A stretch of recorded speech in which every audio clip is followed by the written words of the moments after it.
You have come tonight to the most fabulous and celebrated place in the world.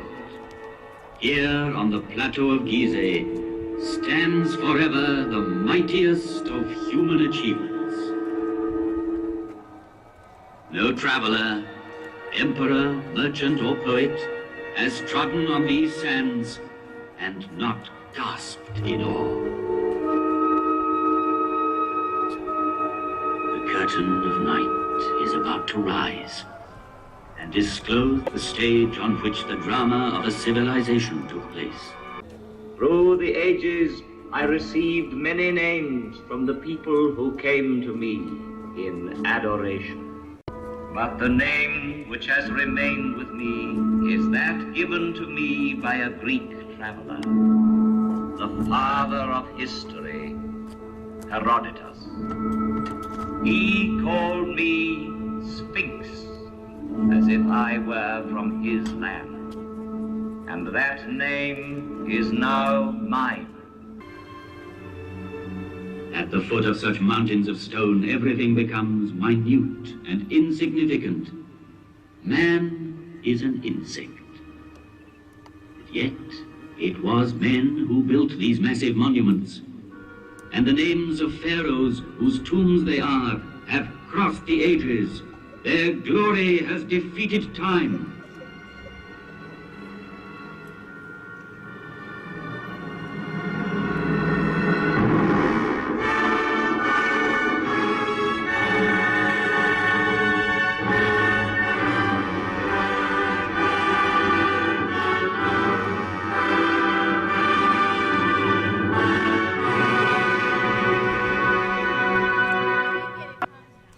This is the tomb of Giza, pharaoh of the 4th dynasty, 4,500 years ago. Here is the great pyramid which he built to defend himself against death. 455 feet high. He achieved the building of the highest monument then known to man. The area it covers is vast enough to hold St. Peter's Cathedral in Rome, the cathedrals of Florence and Milan, Westminster Abbey and St. Paul's. 3 million blocks of stone, some of them weighing 30 tons, were assembled by Cheops' faithful workmen to achieve this fabulous construction. At the center of it, the pharaoh planned his inner chamber, where his mummy was to lie in splendor for eternity. The Pyramid of Khephren. It too bears an inscription, Khephren is great.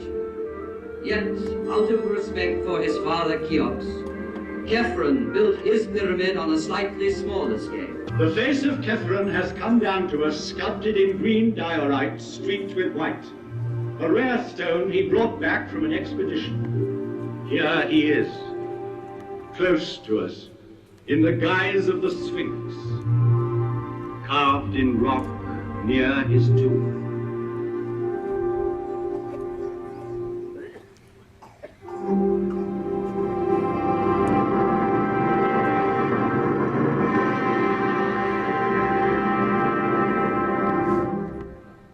Mycerinus.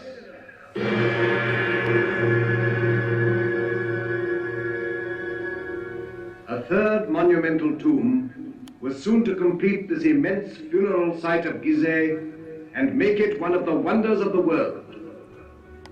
Though smaller, the Pyramid of Mycerinus is perhaps the most impressive for being the culminating point of a vast design. Having built it, the workmen climbed down from its granite flanks and, laying down their tools, looked up with wonderment. Here 3 pharaohs reign, Cheops, Khephren, and Mycerinus. Sarcophagi may be empty, wrappings unwound, yet Cheops, Khephren, and Mycerinus still reign, bearing the double crown of Upper and Lower Egypt. They reign over their court, buried round them. Of all ancient monuments, It is the pyramids which have always appealed most vividly to man's imagination. Considered from its top downwards, a pyramid is like the sun's rays bursting through a gap in the clouds. It commemorates the greatest victory of all, victory over death. It is the most perfect mansion, the strongest tent, whose great stone sides are both roof and wall, and so carefully sealed that the dream entrusted to it can live to the end of the world. The dream of immortality. To achieve this, embalmers prepared the body for 2 months, emptying it of all but its heart and kidneys.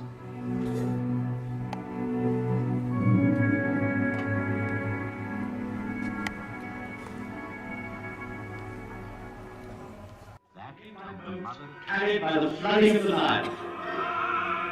The movement of these great waters drove the farmers from their inundated fields to the plateau of Giza, where they joined the army of laborers and built. These stones were hauled singly on earth mounds, banked higher and higher as the edifice grew. Who built these monumental houses of the dead? And I, Catherine's faithful companion, saw the progress of dynasties and grave priests and the light steps of noble ladies whose diaphanous veils seemed to clothe them, yet not to touch them.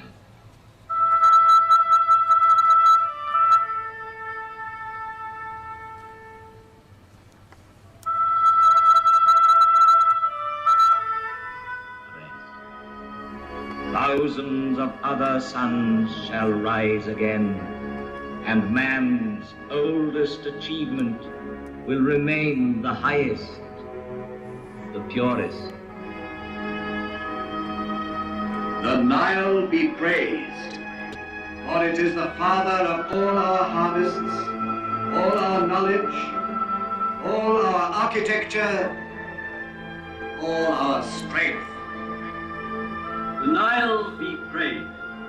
From its banks came one of the 7 wonders of the world. The Nile be praised, for it bears tomorrow's prosperity and happiness. The Nile, river of hope, from Aswan to the Delta. The Nile, which is not a grave, But a cradle.